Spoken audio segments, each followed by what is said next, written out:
दोस्तों, अगर औरत माली तौर पर कमज़ोर हो यानी गरीब हो तो 99% मर्द उसको सपोर्ट कर सकते हैं।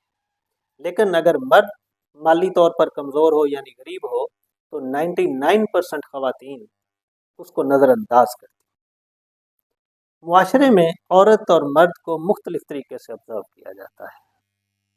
अगर हम फिनंशियल स्टेटस और अट्रैक्टिवनेस की बात करें तो मर्द अक्सर फिजिकल अपीयरेंस के ऊपर मोहब्बत में गिरफ्तार हो जाते हैं, लेकिन औरतें सिर्फ फिजिकल अपीयरेंस के ऊपर मोहब्बत में गिरफ्तार नहीं होती, बल्कि वो उन अल्फाज की बुनियाद पर या उन इमोशंस की बुनियाद पर जो मर्द उनको महसूस करवाते हैं वो मोहब्बत में गिरफ्तार होती हैं। यही वजह है कि औरतें अपनी ज़्यादा इन्वेस्टमेंट फिजिकल अपीयरेंस के ऊपर करती हैं, यानी मेकअप और ड्रेसिंग के ऊपर, क्योंकि वो समझती हैं कि वो इस तरह से ही दूसरों की अटेंशन हासिल कर सकती है।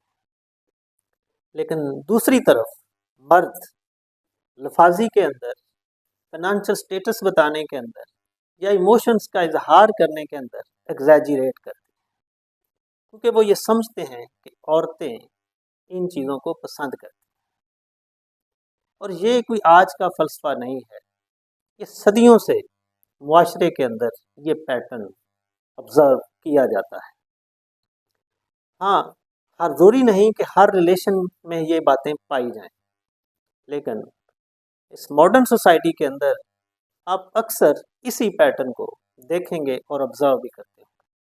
लेकिन इस एग्जैजरेशन का एक प्रॉब्लम भी होता है।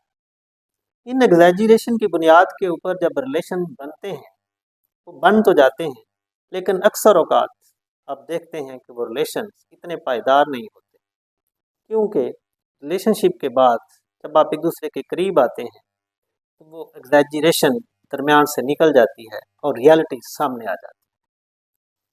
तो इसलिए रिश्तों में एग्जैजरेशन से बचें, बल्कि रियलिटीज़ को फॉलो करें, तो आप एक अच्छे रिलेशंस डेवलप कर सकते हैं, स्ट्रॉन्ग और लॉन्ग टर्म, और इससे आपकी हैप्पीनेस में और मेंटल पीस में इजाफा होगा। Thank you. Stay blessed.